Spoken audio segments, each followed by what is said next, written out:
with the WHO officials say coronavirus spread outside of China is of grave concern. Well, of course it is. Thank you, WHO officials, for finally getting there. I think it's a day late and a dollar short, but we'll take it. Let's start there. Now, first thing I want to talk about today is I'm seeing a lot of people, I think, combating the fear, but I'm not sure what else is going on by saying stuff like this. This is just from this morning off of Twitter. Somebody here saying, Matt, a radar technician, saying, FYI, panic is being spread. But we already have a virus of our own, and it has been like that for years. So if you fear the coronavirus, you should fear the flu first. It goes on to post that 54 infants have been killed so far. Of course, that is quite the concern. But this kind of information is not helpful because we can't compare the flu to this coronavirus. Why not? Well, let's just do the numbers.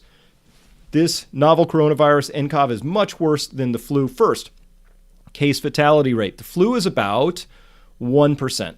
The nCoV is coming in at about 3% or higher. And that's just a huge difference. And we're going to see about why that's such a big difference and why that's so important in just a second. The R0. Flu is about 1.28. nCoV down here, 2.5 to 3.5, could be higher. We still don't know, but it really, really spreads very easily.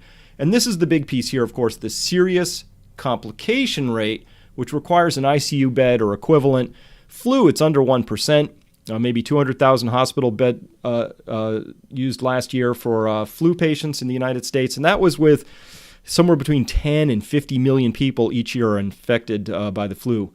For nCoV, it's around 20%, at least according to the official data we are getting out of China right now. And of course, we can't trust that too much.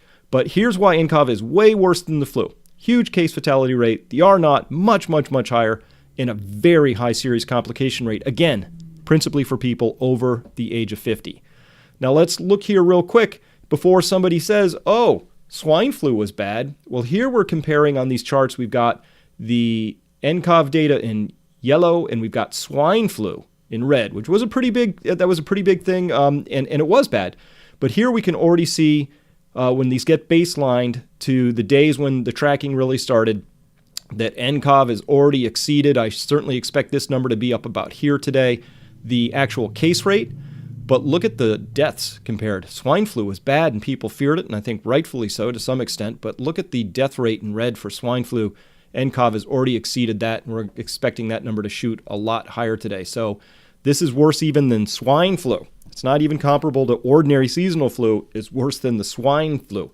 All right, I want to continue on with what I consider to be a almost criminally bad misinformation campaign. And maybe this just speaks to the absolute deplorable state of science education in the U.S. these days. But here's CNN. Here's CNN out just yesterday. This came out on the 28th.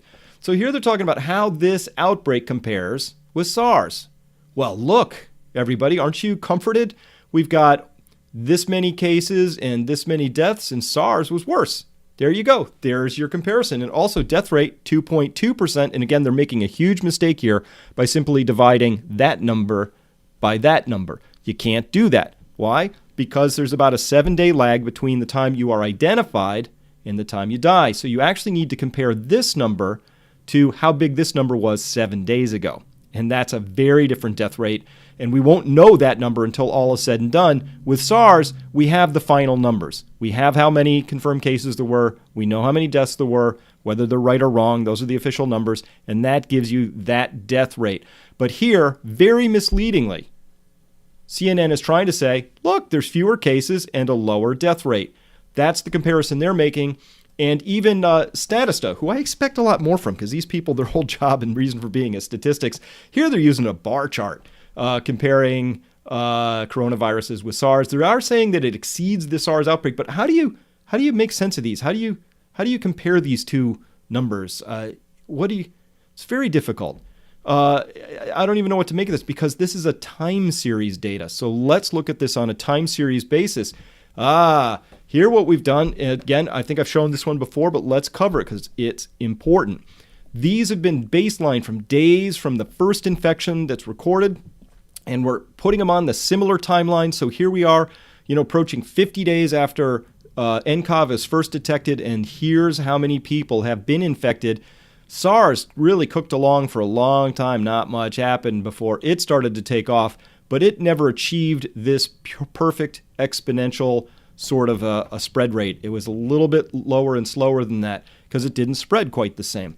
And of course, as we went over, coronaviruses right now, yes, they are exponential because we put that data we saw in yellow is now on a log chart here, flat lines for death, flat line here for as well for cases. So that means it's still in the logarithmic phase, and that's getting really important because, as we see here from Bianco Research, they put in actual blue data, as blue as in reported infections. And by the way, we all think the reports are low, either because the testing wasn't in place or China is politically suppressing that information. Get to that in just a second. But for whatever reason, even if we just use the reported infections, this is on a log chart and over time. And here you can see that if this is right, in the next few days, we're going to be up near 20,000 reported cases and deaths to follow along.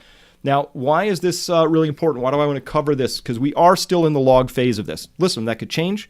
Maybe these all the pandemic preparations in China do actually dial back the rate of spread. But right now, the data we have says it's still in the logarithmic phase. So I want to draw your attention back here to dot 3, bullet point 3, where I said serious complication rate, which requires an ICU bed of around 20%. The Bianco research, that's great. It goes out a couple of days. What happens if we go even further? By the way, this is about a 40% daily increase. So if we set the rate of cases to 40% and we ask the question, with serious complications at 20%, what would we expect? So I built this spreadsheet a couple days ago.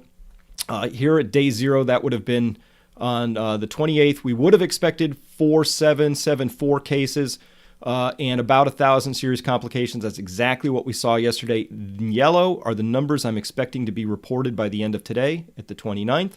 But then we just carry this forward, growing by 40% and serious complications tracking that at 20%.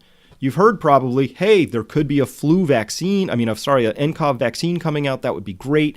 What if it only took a month? What if in 30 days, world record, we got a new vaccine out in a month? Well, by day 30, if these numbers hold and we don't break the exponential progression of all of this, we would expect worldwide around 115 million cases and 23 million of those going into serious complications requiring hospitalization. Just to put that number in perspective, in the United States, there are about just under 100,000 ICU beds. Most of them are actually already full, so there aren't 100,000 just sitting around waiting to be used. But this is a worldwide number. Most of those actually would be in China. And then finally, just to finish this out, my biggest concern, or a huge concern for me right now, is that I'm just operating like you with very poor information. Forget CNN and Statista trying to mislead us with bar charts and crazy square area diagrams.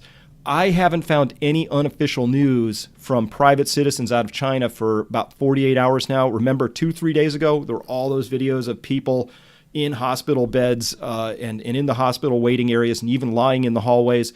I've only seen state-sponsored or approved news, and just to show you what I mean by that, let's look here.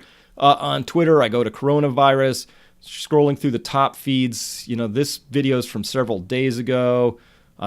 We've got, of course, this is state-sanctioned, the whole idea of the people of Wuhan excitedly, cheering for themselves. So that made it out. But really nothing else. We're not seeing in here a lot of private videos from inside China. This is, of course, state-sanctioned. They want everybody to see how great they're doing building that big new hospital. Lots of videos about that, hundreds. But otherwise, we're just seeing things from outside of China. This is from Cape Town. As well, when we go over to Reddit, this used to be my favorite Reddit thread. It's since been moderated into uselessness. For me, I've had to find other avenues for information, but this is our China flu. This kind of thing, when I sort by new or even hot, either way, what we used to see was a lot of videos and pictures from inside those hospital facilities, and we're just not seeing those anymore. So those have all been clamped down.